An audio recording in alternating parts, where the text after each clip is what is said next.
Olá, pessoal. Estamos aqui de novo no canal O Que Rola com a Geronto. Eu sou Ieda Duarte, estamos aqui eu, Sérgio, Carlos e Marília. E vamos conversar com vocês hoje sobre a violência contra a pessoa idosa. Dia 15 de junho comemora-se o Dia Mundial de Conscientização da Violência contra a Pessoa Idosa. Então, nós elegemos esse tema para conversarmos um pouco com vocês sobre isso. Para iniciar essa discussão, eu queria convidar a Marília para abordar um pouco essa temática. Marília. Olá para vocês. É um prazer, alegria estarmos juntos aqui, principalmente para falar sobre violência contra a pessoa idosa. É um assunto extremamente importante, é um assunto de saúde pública, é um assunto do Estado, da sociedade, enfim, é um assunto que diz respeito a todos nós e principalmente às pessoas idosas. O dia 15 de junho é um marco, porque a primeira vez que foi chamado, né, que se marcou, foi no ano de 2006 e foi chamado pela ONU, Organização das Nações Unidas, e esse dia tem o propósito de chamar a atenção da sociedade civil, dos estados, para a questão da violência contra o idoso. O primeiro dia que foi celebrado, em 2006, o tema era Vamos romper o pacto do silêncio, porque a violência contra a pessoa idosa até então era um assunto pouco discutido pela sociedade, não se dá a atenção que o assunto merece. A partir daí, no mundo inteiro, a violência contra a pessoa idosa teve um lugar privilegiado nas discussões. Então, o dia 15 é esse dia super importante. O que é a violência contra a pessoa idosa? Pessoas idosas sofrem violência muito mais do que nós imaginamos. Segundo a definição do conceito de violência contra o idoso, é um ato que pode acontecer uma vez ou várias vezes e que venha causar à pessoa idosa um incômodo, um desconforto, um sofrimento. Portanto, a violência causa sofrimento às pessoas idosas. A violência é uma violação ao direito humano fundamental de existência desta pessoa. E a violência, ela se manifesta numa relação desigual entre as pessoas. Portanto, alguém com um poder maior, que pode ser financeiro, pode ser afetivo, pode ser numa relação de dependência, causa esse constrangimento àquela vítima, né? O agressor tem essa relação desigual. Existem várias formas de violência, o que nós chamamos de tipologia de violência. Eu vou dar alguns exemplos para vocês e no decorrer da nossa conversa talvez possam aparecer outras, mas as mais consideradas são aquelas que se referem à violência física. Então, o idoso recebe uma agressão física dessa outra pessoa, do agressor. Existe a violência psicológica, que se caracteriza pelo xingamento, pela desqualificação dessa pessoa, ou mesmo numa situação assim do silêncio. A filha, por exemplo, recusa-se a conversar com a mãe. Isso também se caracteriza como uma violência psicológica. Nós temos a violência sexual, pessoas idosas, sim, são violentadas por outras pessoas, e às vezes a gente pensa só porque é idoso, ninguém se interessará por uma idosa, principalmente idosa, porque elas sofrem mais violência sexual do que os homens. Então, existe sim a violência sexual. Existe uma violência que nós chamamos de medicamentosa, que é aplicar ou dar um remédio em demasia para aquilo que precisava, ou o oposto, não fornecer o medicamento que a pessoa precisa. Existe a negligência, o abandono. Existe outro tipo de violência também, a financeira ou patrimonial, que é pegar o bem da pessoa idosa ou o seu cartão e usar a seu favor e não suprir as necessidades que essa pessoa tem. Existe a violência que nós chamamos de estrutural, que é a ausência do Estado em prover as políticas para atender a população idosa. Existe a violência institucional, que é aquela que é cometida dentro dos serviços que estariam ali para atender, proteger, e eles acabam violentando, como, por exemplo, numa instituição de longa permanência, num hospital, né? E existe aquelas violências que são chamadas de causas externas, por exemplo, né? E aquelas que dentro dessa categoria tem aquelas que se chamam auto-infligidas, por exemplo, o idoso que comete o suicídio. Existe a violência urbana, existe, por exemplo, os idosos são mais vítimas de atropelamento na cidade, então, como nas cidades grandes ou em qualquer outra cidade, então, a violência se manifesta de várias formas, inclusive nós não usamos o singular, violência, mas na verdade são violências. E, para vocês trazerem assim a nossa memória, quem é a principal vítima da violência, né? São as pessoas idosas que têm, quanto mais frágil, mais vulnerável ela é, mais chance ela tem de sofrer violência. Por outro lado, quem é o agressor? É o filho, geralmente o que tem associação de uso de drogas lícitas ou ilícitas. O mesmo acontece com filhas, noras, genros, né? Netos, agregados, cuidadores. Então, é esta ordem. E a violência contra a pessoa idosa acontece dentro de casa. Por isso, ela é chamada de violência doméstica, né? Assim como acontece com a mulher, com a criança. Então, é nesse espaço que acontece a violência contra o idoso. E muito grave. Muitos idosos não sabem que aqueles maus tratos que eles sofrem se caracterizam como violência. Muitas vezes eles consideram que é normal da idade ser maltratado. Por isso que esse dia foi criado, para chamar a atenção de todos das diversas formas de violências que as pessoas idosas sofrem. É isso por enquanto. Carlos, você queria complementar? Então, dentro disso que a Marília está falando, uma coisa que me chama a atenção, Marília já deu aí um panorama grande da quantidade de violências, né, e de tipos de violências que essas pessoas idosas sofrem. Eu queria lembrar, né, que o que eu chamo de cultura da violência, né, porque a gente vive numa sociedade que valoriza as pessoas mais jovens. Então, nesse sentido, as pessoas idosas elas já vão sendo deixadas de lado de alguma forma e preteridas. Então, tudo que é de bom, tudo que é de valor, ele está colocado na juventude. Então, isso faz com que a pessoa idosa vá sofrendo alguns tipos de violência, às vezes muito sutis, né, no dia a dia. A violência ela não precisa ser necessariamente... Quando a gente fala violência, a Marília começou falando sobre a violência física, e é a que vem à mente, né? Falam violência contra a pessoa idosa. A primeira que vem à mente é a violência física, e ela não é a predominante, né? A violência física ela existe, ela é séria, ela é grave, mas ela não é a predominante. Então a gente tem violências pequenas violências no dia a dia, né? Então quando a Marília fala, por exemplo, da violência psicológica, ela vai acontecendo no dia a dia. Eu me lembro de uma pesquisa que Marília conhece bastante, e aí Marília me ajude, porque eu não vou lembrar quem é a professora que fez essa pesquisa, e tem vários relatos de idosos que sofrem violência, e um me chamou muita atenção, que era uma filha que ela comia, né? Ela comia na mesma mesa que a mãe, junto com a mãe, e a mãe relata, né, que a mãe com fome e a filha comia e não dava comida para ela. Dizia, você vai comer quando eu quiser. Entendeu? Então, isso é uma forma de violência, não é física, não é eu não tenho uma agressão ali direta, mas assim, é cruel demais. Né? Então, são essas pequenas violências, essa nem é pequena, né? Mas assim, você entra num transporte público, por exemplo, o idoso não é respeitado, então a pessoa que finge dormir no banco preferencial, ou aquela que faz comentários, né? Comentários do tipo assim, que esses velhos vêm fazer na rua na hora que eu estou trabalhando, no horário de pico? Por que eles não saem num horário mais adequado? Né? Então, as pessoas saem a hora que elas querem. Né? Eu estava vendo um debate hoje até sobre violência, e esse tema foi abordado, né? Da pessoa... a pessoa tem o direito de andar no ônibus de manhã, o idoso, isso foi dito, né? Nessa discussão. O idoso tem o direito de andar no ônibus pela manhã, porque ele pode ser um idoso que trabalha, por exemplo. Né?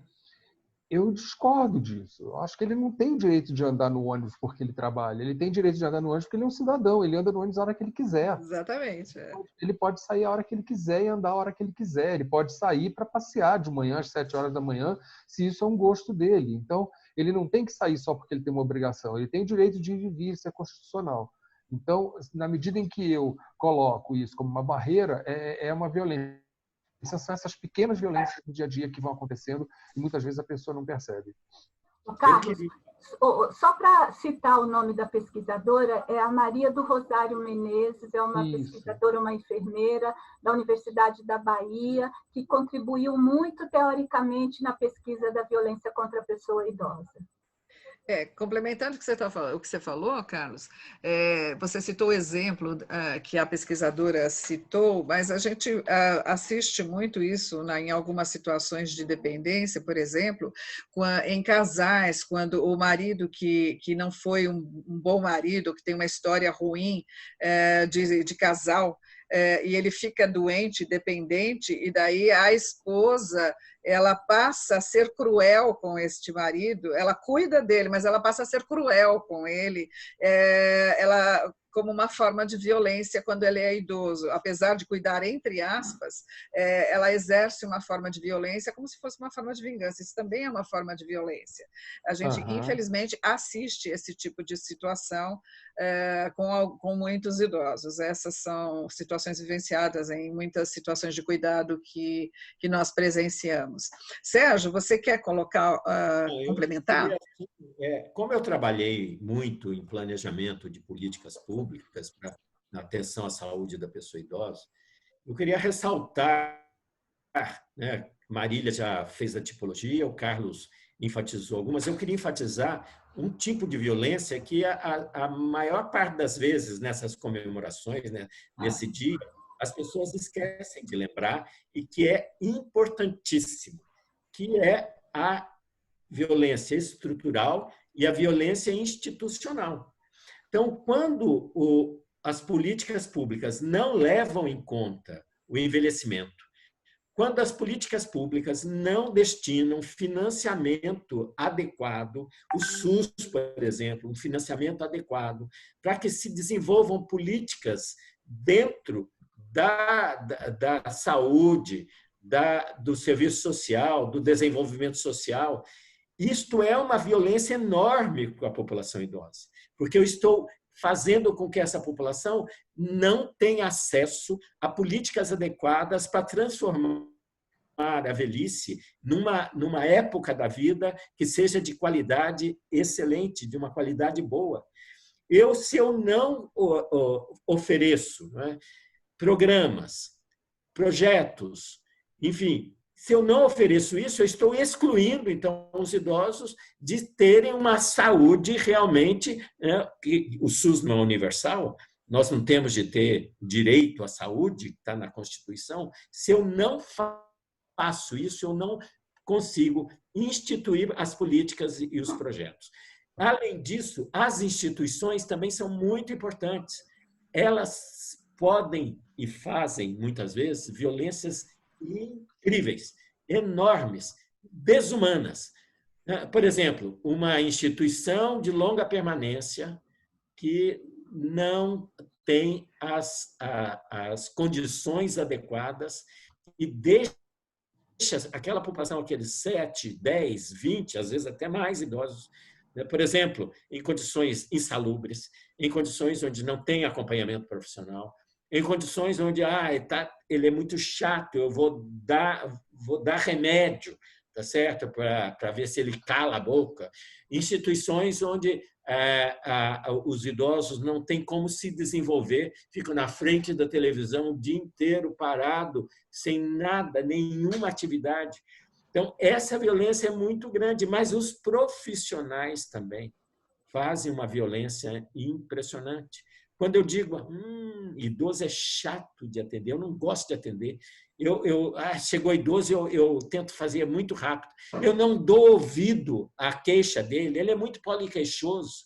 E idoso não aprende nada. Para que eu vou falar para ele que o medicamento é assim, assim, assado? Não adianta nada. ele tem demência, tudo é demenciado, tudo é chato e demente. Então, eu não tenho que perder meu tempo de ficar explicando. Isso é uma violência institucional enorme e que impede os idosos de ter uma qualidade de vida na velhice boa. Então, a gente tem de lutar não apenas contra a violência, que a maior parte está, sim, na família, mas os idosos hoje, uma boa parte já está em instituição. Os idosos dependem dos serviços públicos e, portanto, os serviços públicos, as políticas públicas e as instituições e os profissionais fazem muito violência contra a pessoa idosa. Marília. Isso. Eu queria, já que nós estamos conversando sobre violência, e eu acho que o nosso público se compõe de pessoas idosas, assim como se compõe de profissionais e outras pessoas interessadas. Eu quero dizer que não é muito fácil, não é nada fácil, na maioria das vezes, a intervenção nesses casos, porque passa pela sua cabeça, sim, é um status que eu faço. É difícil a violência contra a mulher, o momento em que decide que basta, que quer mais. Isso vem todo de um processo, porque a violência se constitui num ciclo, não é? Não é assim, fui violentada, apanhei, agora acabou. Não é assim, porque há um movimento de repetição deste processo. Então, por que é difícil na pessoa idosa? Porque ela tem uma relação íntima, próxima com essa pessoa que é o agressor. Muitas vezes ele mora dentro da casa dessa pessoa, conforme eu falei para vocês que a violência é doméstica. E se para uma mulher é difícil denunciar o seu marido, imagine para uma mãe, para uma avó, denunciar o seu filho ou denunciar o seu neto. Até porque existe nessa pessoa um sentimento de culpa. Ela diz assim, puxa vida, ele é assim porque fui eu que o eduquei desse jeito. Olha como é difícil para o profissional intervir e mudar essas ideias que são estruturantes nisso. Ou é muito comum, ao intervir em violência contra a pessoa idosa, ela dizer assim para nós, onde foi que eu errei? Ou seja, a pessoa agride e ela ainda se culpabiliza. E quando ela, o profissional, naquela perspectiva de uma intervenção, concordam que basta, que preciso tomar uma ação mais forte, ela recua. E muitas vezes a gente tem escutado os idosos, as idosas dizerem assim, não faz nada não, minha filha, que Deus vai dar um jeito. Ou seja, ela se tira da condição de cidadã, daquela pessoa que pode fazer alguma coisa, e joga para o nível espiritual, para o nível fora daquilo que lhe compete em reagir. Então, é muito sério, a equipe tem que estar coesa, tem que pensar, e não se trabalha a violência contra a pessoa idosa sem deixar de intervir na família, não é? Porque é a família que faz. E não começamos, isso é muito importante, pela delegacia, pela polícia. Nós temos que fazer uma conversa com a família. É claro que tem alguns casos que você tem que começar pela polícia, mas é muito importante saber que tanto os CRAS, os Centros de Referência da Assistência Social, assim como as unidades de saúde, estão para atender a esses casos. O profissional deve saber intervir. É muito importante ter essa concepção de intervenção, de escutar o idoso. Você não pode tomar uma decisão sem que ele esteja junto, porque ele é um sujeito de direito pleno, não é? Isso é muito importante. E muitas vezes ele é roubado, ele é agredido e ele nega. Ele chega para outra pessoa que podia ter uma ação mais forte, ele diz assim, não, fui eu que dei o cartão para ele. Não, isso aqui não foi meu filho que bateu, não. Fui eu que caí, que eu escorreguei. Isso aqui foi desse jeito. Então, é um cenário amplo, complexo, mas que é extremamente importante discutirmos e falar sobre isso. Marília, eu queria complementar uma coisa que você disse, que é muito importante. Como a violência, né, é bem doméstica, né, e tem essa é a maior porcentagem. Na verdade, a gente teria, vamos chamar aqui de agressor e agredido, né? Vamos chamar a violência, tanto faz ser física ou não, tem o agressor... Ou vítima também, a gente usa vítima. Né? E o agressor, né? Não é uma solução ideal apenas policialesca. Quer dizer, eu criminalizar a violência, muitas vezes é preciso, mas os profissionais têm de tentar um tratamento, porque, na verdade, eu tô lidando com uma patologia familiar ali, tá certo? Eu tenho de tentar alguma coisa para realmente diminuir essa violência, de forma que o próprio idoso aceite, porque você disse muito bem, como é que uma mãe, um pai, vai denunciar um filho? A gente via isso, o delegado chegava, chamava o filho e falava, você fez isso. E o idoso depois ele dizia, não quero continuar com essa denúncia, porque ele não queria fazer com que o filho, né, fosse prejudicado, fosse preso, né? Então, a criminalização da violência, ela muitas vezes é necessária, né? Mas os profissionais, o serviço de saúde, o serviço social, tem que pensar numa elaboração de políticas que dê conta da patologia da violência familiar, tá certo? Isso é muito importante. Sérgio, isso que você está dizendo é muito importante. Eu tive à frente do programa Acompanhante de Idosos aqui em São Paulo por 9 anos, e eu tive vários exemplos, né? E eu me lembro de um exemplo que eu acho que ilustra bastante essa nossa discussão, de uma idosa que foi encontrada pela equipe amarrada, né, presa na cama, né, pela filha, e essa filha deixava ao lado da cama, ela deixava água e comida para a mãe, né? E essa mãe comia durante o dia, né, essa comida fria, né, não aquecia, porque ela estava presa na cama, e fazia suas necessidades na cama, então às vezes sujava com alimento, enfim, uma situação bastante difícil, né? E a equipe, então, num primeiro momento, já entrou com aquela questão da acusação da filha como uma agressora, né? Até que a filha, então, no processo, aí entra muito isso que você falou, né? De ter uma equipe que tenha uma visão ampliada, porque assim, na hora que foram conversar com a filha falou assim, eu sou sozinha, só tem eu para cuidar dela, e eu saio, eu tenho que trabalhar, é do meu dinheiro que sustenta, né? E se ela ficar sozinha e solta, ela se machuca, ela não tem mais condições, ela está num nível de demência que ela vai se machucar. Então, o único jeito que eu encontrei de protegê-la foi amarrando a cama, né? Então, é uma violência? Sim, é uma violência amarrar a idosa, né? Mas aí eu diria que não é uma violência apenas da filha, né? Tem uma violência aí do Estado, por exemplo, porque o Estatuto é muito claro quando ele diz que o cuidado da pessoa idosa, a garantia de direito da pessoa idosa, é um dever da família, do Estado, da sociedade. Né? Então, o Estado também tem a sua parte. Então, esse caso, por exemplo, ele é muito bom para ilustrar que, assim, quando nós entramos, e nós, quando eu digo nós, é um programa municipal, então é o Estado fazendo a sua parte, na hora que entrou, resolveu isso. E foi muito bonito esse caso, porque fomos nós entrando, né, dando um suporte para essa filha e fazendo todo um acordo com vizinhos para que pudessem. Então, a filha deixava a comida e o vizinho ia lá e esquentava essa comida para ela. O vizinho fez uma rede social. Então, envolveu bem dentro daquilo que o Estatuto fala, envolveu a família, a filha continuou cuidando, o Estado fez a sua parte com o programa Acompanhante de Idosos e a vizinhança, como sociedade, entrou fazendo sua parte. Então, eu acho que o que você colocou, cara, eu acho que o que você colocou, foi muito interessante. E eu tive a oportunidade de assistir mais de uma vez na mídia um desserviço, mostrando situações bastante similares a essa. Em desses programas que fazem, que têm por hábito mostrarem situações. Sensacionalistas, populistas sensacionalistas. Então, eu assisti por mais de uma vez, e que os idosos costumam assistir com com grande frequência, diga-se de passagem, né?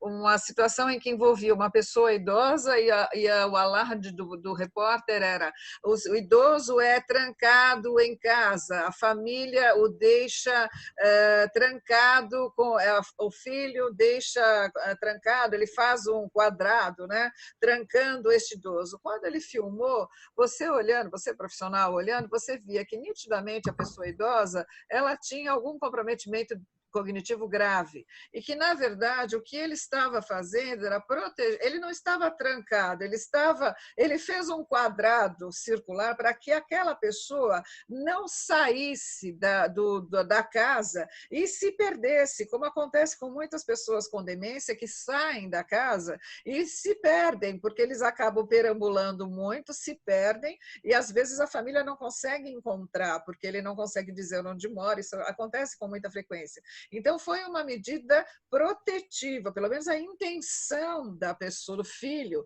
foi proteger o pai.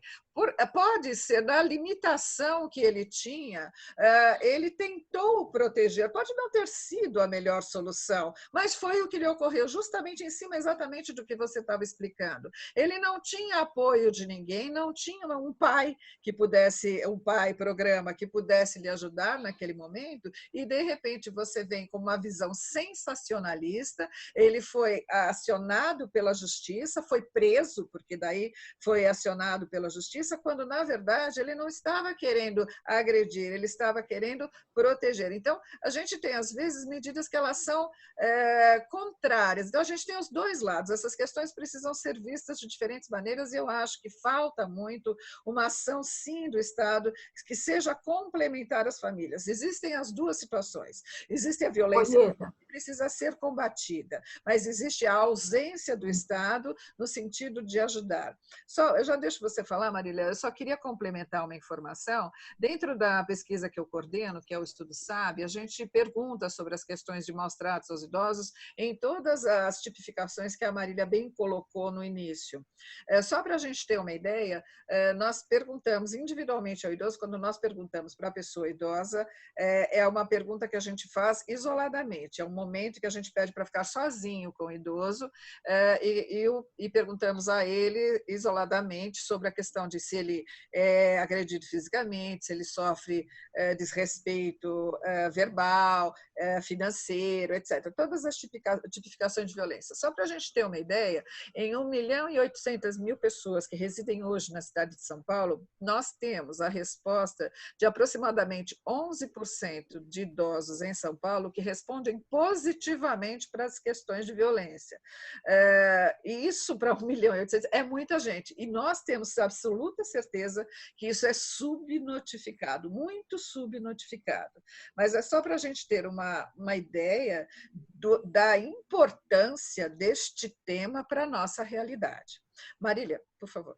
Sim, e é importante, eu vou pegar o que você falou no final e eu volto para a questão que eu queria chamar a atenção, da questão da notificação. São duas coisas distintas, notificar e denunciar. Notificar é uma responsabilidade dos profissionais da saúde que, ao atender um caso com suspeita ou confirmação de violência, ele tem que preencher um formulário que fica disponível nas unidades de saúde para que isso alimente o sistema de vigilância sanitária para justamente dar condições ao gestor de política pública fazer ações, prever ações para diminuir a incidência de violência contra pessoas idosas. E a denúncia é nos órgãos de justiça, que são os de polícia, que são aqueles que recolhem as violências. E eu queria só dizer do Disque 100, que é o canal nacional, é o número nacional que recebe os casos de violência contra a pessoa idosa. E é muito importante você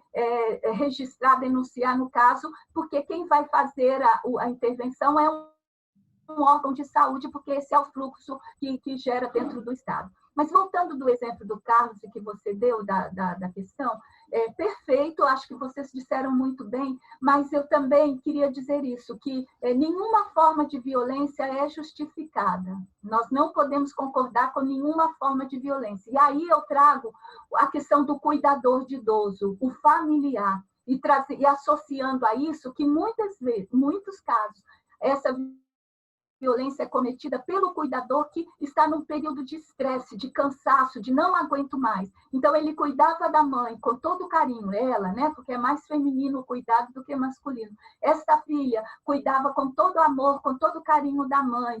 Era só um mês, depois virou 3 meses, depois virou 1 ano, depois virou 2, 4, 5 anos. E ela é sozinha naquele cuidado. Então, o que acontece? Aquilo que ela fazia com prazer torna-se um fardo, um dever que ela não dá mais conta, porque às vezes até ela adoece nesse processo. E às vezes a mãe, principalmente com uma demência, que nem reconhece que essa filha é mais a sua filha. A filha sabe que ela é a mãe.